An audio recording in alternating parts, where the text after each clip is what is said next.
Please subscribe to channel Squigglemom. Super cute, super cute.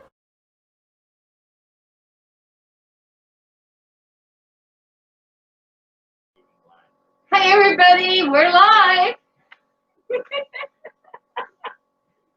Jesse, we're live. Hey everybody, welcome to Makersville, the Makerspace by the Sea, here in Studio 419Q, which used to be Brickersville in Long Beach, California, and Shoreline Village in the United States of America, in planet Earth. So, what are we doing here? Oh yeah, we're here because we're here streaming to you because my camera is broken. If you haven't seen any videos from me lately, it's because my camera is broken. And if you notice, if you've been following my channel, which I know all of you have been, you will notice that I do a lot of videos. And then for that, I use my trusty Sony Alpha 6000, which I absolutely love. It was a gift 5 years ago. And here it is to you right now, featuring the Sony Alpha 6000. Well, it actually finally broke. I think I dropped it once too often. In fact, I can even remember the time I dropped it that probably broke it, that caused the problem. Oh, let's hear. That's always the best question. In fact, after 5 years of fixing iPhone, actually, it only took me 9 months to figure out you don't actually ask people how they broke their phone. Sometimes it's a fun story. A lot of times it's a really sad story. And most of the time, it's like opening up a wound that you're there to repair. Most of the time, it's a really dumb story. Well, so let's hear it. I had put my phone, in fact, your phone? Yeah, my phone. You want to show off your broken phone? My broken phone. But it still works. It still works, so I don't mind using it, right? In fact, if this still worked, I would use it. This is my broken phone. It's got scotch tape. That she won't let me repair for her. She refuses to repair it for some reason. And then I got a new phone that I haven't started using because the broken phone is still working. Anyway, and if this Sony Alpha 6000 was still working, I'd be using it. However, I didn't realize that it had stopped working until much later after the time I dropped it. So the broken phone was inside the backpack. Well, you think they broke at the same time? No. No, this has been broken a long time. Oh. And then I opened the backpack to take out the broken phone because I wanted to do something. And then I was getting out of the car, and the camera was in the backpack. And the backpack was open. So when I grabbed the backpack, the camera fell to the ground, and something inside snapped. But I didn't know it at the time. I gotta go grab my tweezers. Much later, when I decided to go and do some video editing using video I've recorded, and I used it, and then I tried to put the disc, the little SD card, back into the camera. Where's your SD card? And it wouldn't go. I think it's on the top there. You see it? If you sit down, I'll get it. Anyway, so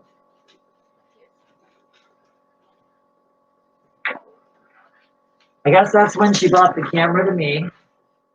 yes. And Trish is looking for the SD card. And she's like, can you try and figure out how to fix this? Because I fix a lot of iPhones and computers. So I have a lot of screwdrivers that work on small things. This is actually probably the biggest camera I've ever operated on. My dad's got some big cameras, but I didn't start fixing iPhones until 5, 6 years ago. And they have every iPhone has a small camera in it.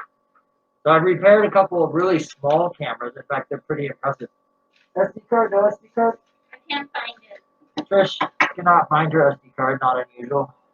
And so she went and looked at a couple other options before I told her I could tear it apart and see if we can fix it.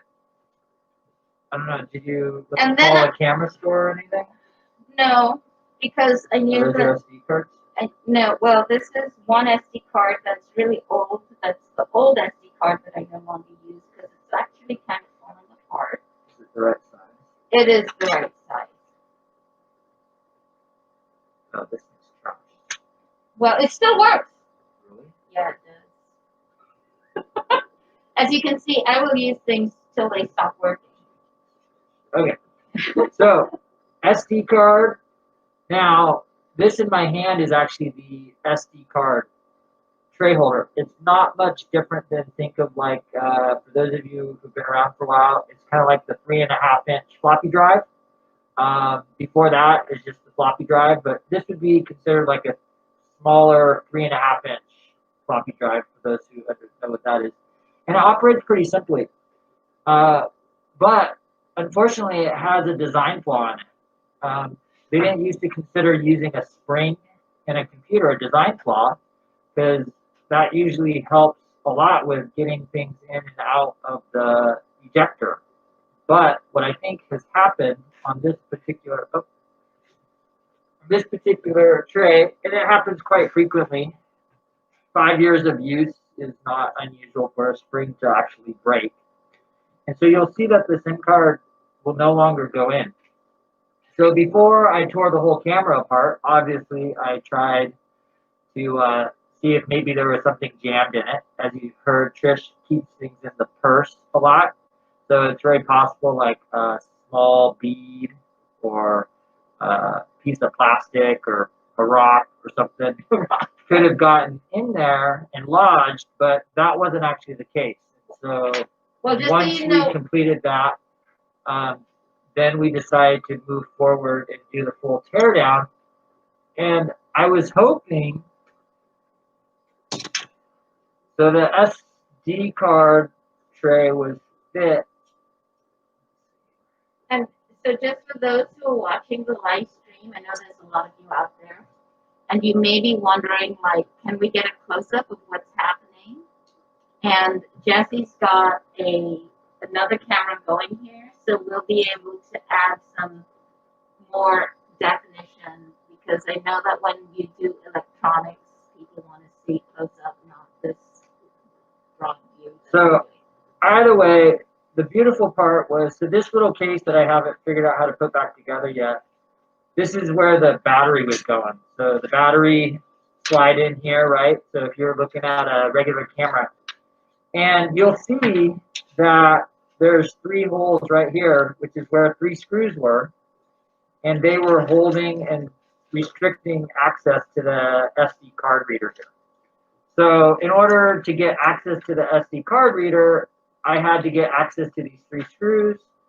Essentially, to get access to those 3 screws, that required me tearing the entire camera apart. There may have been a few pieces that I didn't have to do. So what was kind of cool, and the reason we're here is because there was no teardown on this particular model of camera, which to me was really exciting because I like to tear things apart for the first time because it helps me learn. So this is a Sony Alpha 6000 is what it was. The Sony has a lot of cameras, so if you've torn one apart, there's a lot of similarities. I could have watched a couple other videos. I find if it's not an exact match, that can be helpful and it can not be helpful. Because a lot of times when you're tearing something open for the first time, we're going to go back to where this battery is. You're going to see on the top here all this plastic. Now, these are all called flex cables. And you'll see you got the wires running inside the cable. And they're great because it's thin like a piece of paper. It will also tear like a piece of paper. So when you're tearing open a device that you're trying to repair, the first job is that when you tear it apart is you don't break anything on the way in. We identified what the broken piece was, so we had to go in and get it. And I'm feeling pretty good that nothing. I've done an inspection on this, and nothing actually broke on the teardown. So I'm stoked about that. Now I'm gonna pull this. This piece is kind of crazy.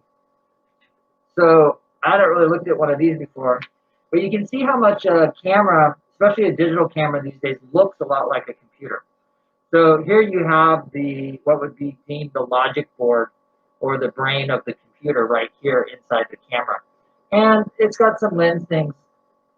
And luckily I didn't have to go into there. But before this is all done, I might end up tearing into there as well. Really? Just because I can. Because we've already torn in here. So here's a couple other things that If are he does really that, it important. won't be in my presence. Oh, I'm working on it right now. So there's a couple of things here. You're going to see on this, on the chip here, this is the processor. You're going to see there's some debris and some dirt. It's really important every time you open up and clean, well, anytime you open up this device, you kind of want to clean as you go. Because you don't want any dust falling into something. So what I wanted to show on this clip right here is, once again, these flex cables are held in with a variety of clips. This one you're going to see, and I'm using a nylon sponger to flip. See how that goes up? Oh yeah. Those are really easy to break. Super easy to break, so you want to really be careful. Oh, because if you break it, it's basically, you can slide it in, but it won't lock. And then do not use metal when doing this at all. This is nylon sponger. They're like $1.99 everywhere. And you just pull that out. So you're going to see, if we look back at where the battery was, this thing had a lot of things plugging into it. All of these are like power button, zoom button. You know, this is basically the button. It's kind of like a game controller. All right, so there's flex cables. I'm not going to tear into this a little more at this time. All right, so luckily what's super cool, so once we found that this was the part and it came out, this piece is not really designed to be taken apart. Now, we could take it apart just for fun. It's broken, it doesn't work. And more importantly, we found a replacement part. So we're gonna continue this video when we get the replacement part, and we'll start putting the replacement part back in, and we'll hope that we can get the camera put back together and working again without any guide at all. And once again, that's why we're documenting. Kind of crazy, huh? We're documenting this particular project because maybe someone else needs to do this too. So just until we get that done, which that part will arrive on February 25th, so it's a whole month away plus, don't tear down your camera until you follow us and check in on February 26th, so whenever we do it, and we'll be able to either tell you if it worked, tell you if it didn't work. I think, based on what we're looking at, it's a really delicate process, but there's a good potential for it to work if nothing has been broken, and nothing seems to have been broken. You're going to see, I'm looking at the flash as I'm looking at this. You'll see there's another mechanical switch right here. So this might be, if you're working on this camera and your flash doesn't go up, you're going to see that your pop-up flash also is working on a mechanical trigger, which probably has a spring buried inside the plastic here. Looks like there's one more screw. So if your flash were not taking up, now I'll tell you, this was one of the first pieces that came off. So that was really good. So if you're having issues with your flash popping up, the odds of repairing that might be a lot easier than repairing the SD card, which also, and to finish up, I was going to finish, one of the reasons Apple got rid of the home button on the iPhone was because it was a physical click. And that was just one thing that could go wrong. Now, people love the home button, but I'll tell you what, when the home button breaks, it is a pain in the butt to repair. And they don't break that often, but when they do, then the phone's pretty much toast. So that's where they get rid of the home button, and that's one more physical thing. So if you're a designer or an engineer and you're designing things, you want to really think hard about when you may or may not need a physical switch that could break later on down the road. All right, we'll talk to you guys later. Thanks for watching, and tune in February 20-something after the 25th to see more about the put together, the anti-teardown, the repair. All right, so let's see that first.